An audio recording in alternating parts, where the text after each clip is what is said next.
సూర్యాపేట జిల్లా ఆత్మకూరు ఎస్ మండల కేంద్రంలో కస్తూరిబా గాంధీ బాలికల రెసిడెన్షియల్ పాఠశాల నందు బుధవారం పోలీస్ ప్రజా భరోసా కార్యక్రమం నిర్వహించారు. ఈ కార్యక్రమంలో జిల్లా SP Narasimha, Suryapet rural CI Rajasekhar, CCS inspector Sivakumar, MEO Dara Singh, SI Srikanth, పాఠశాల హెడ్ మాస్టర్ సరస్వతితో కలిసి పాల్గొని మాట్లాడుతూ బాలికలకు సామాజిక అంశాలపై చదువుల ప్రాముఖ్యత, విద్యార్థులపై సోషల్ మీడియా ప్రభావం, ఆకర్షణలు, బాలికలకు దృఢ సంకల్పం, మానసిక ధైర్యం, వేధింపులపై ఫిర్యాదు చేయడం వంటి అంశాలపై అవగాహన కల్పించారు. బాలికలు మానసిక సంకల్పం, మానసిక దృఢత్వం, మానసిక ధైర్యం కలిగి ఎలాంటి సందర్భాలనైనా ఎదుర్కొని నిలబడాలన్నారు.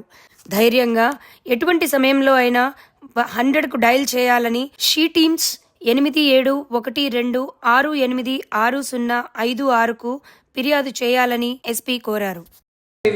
ఎందుకు వచ్చింది అనేటువంటి క్వశ్చన్ మనం వేసుకుంటే అసలు పోలీస్ డిపార్ట్మెంట్ దేనికోసం ఉంది అనేటువంటి క్వశ్చన్ మనకు రావాలి. అందరూ ఏం చేస్తుంటారంటే ఎస్పెషల్లీ గ్రామీణ ప్రాంతాల్లో వాళ్ళు మనలాంటి వెనకబడినటువంటి ఏ సౌకర్యాలు లేనటువంటి ప్రాంతాల ఉన్నటువంటి విద్యార్థులు కొంచెం అధైర్యంతో ఉంటారు. ఎందుకో అధైర్యం అంటే వేరియస్ కారణాల వల్ల కావచ్చు, వాళ్ళ సామాజిక వెనుకబడతనం కావచ్చు, వాళ్ళ ఇంటి దగ్గర ఉన్న వాళ్ళ అమ్మా నాన్న చెప్తున్నటువంటి వివరాలను బట్టి కావచ్చు. కొంచెం మాట్లాడదామని అంటే వాళ్ళకు కొంచెం మీ అందరికి అట్నే ఉంటుందా? ధైర్యంగా ప్రశ్నించే తత్వం ఉంటుందా? మీలో ఉంటుందా? మాట్లాడతారా? మీ టీచర్ తోటి ఫ్రీగా ఫ్రెండ్లీగా మెలుగుతారా? ఏదైనా సమస్య వచ్చినప్పుడు చెప్పుకోగలుగుతారా? ఏదైనా సమస్య వచ్చినప్పుడు ఫస్ట్ మీకు దగ్గరగా అమ్మ నాన్న ఎవరు అంటే మీ టీచరే.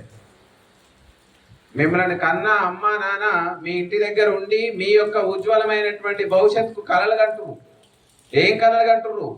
నా పిల్ల, నా అమ్మాయి స్కూల్లో ఫలానా హాస్టల్లో చదువుకుంటుంది, మంచి జ్ఞానాన్ని సంపాదిస్తుంది, భవిష్యత్తులో ఒక గొప్ప వ్యక్తిగా తయారు కావడానికి వాళ్ళ కుటుంబానే కాదు సమాజాన్ని కూడా ఒక గొప్ప ఉన్నత స్థాయికి తీసుకుపోవడానికి మా అమ్మాయి అక్కడ కష్టపడుతుంది, మేము కూడా ఇక్కడ కష్టపడి ఆమెకి చేదోడు వాదోడుగా ఉంటాము అని చెప్పి మిమ్మల్ని అందరినీ ఈ హెడ్ మాస్టర్ చేతిలో, ఈ ఉపాధ్యాయుల చేతిలో పెట్టిపోయారు. మరి మీకు ఏమైనా భయం అవుతుందా? లేదు కదా. ఇంటికి పోదామనో ధ్యాస ఉందా?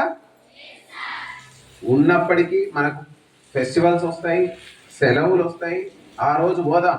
కానీ మన అంతా కూడా మన అమ్మ నాన్న రోజు వారి కూలి చేసో, వ్యవసాయ పనులు చేసో, లేదా ఇంకేదో ట్రాక్టర్ తోలో, ఇంకేదో తోలో మిమ్మల్ని అందరినీ ఇక్కడికి పంపించినారు. దేనికోసం పంపించారు? నేను ఒక చిన్న ఉదాహరణ చెప్తాను, వినండి. ఒక తాత ఈరోజు ముసలిగా అయిపోయాడు. ఆయన యంగ్ ఏజ్లో ఉన్నప్పుడు, యువకుడిగా ఉన్నప్పుడు ఆయన ఒక కళగా అన్నాడు అనమాట. ఏమని కలగన్నాడంటే ఒక మొక్కను నాటుదాము అని కలగన్నాడు. మొక్కను నాటి ఆ మొక్క అనేది నాటేటప్పుడు ఎవరికైనా దేనికోసం నాటుతాం? ఉట్టిగానే ఏ లక్ష్యం లేకుండా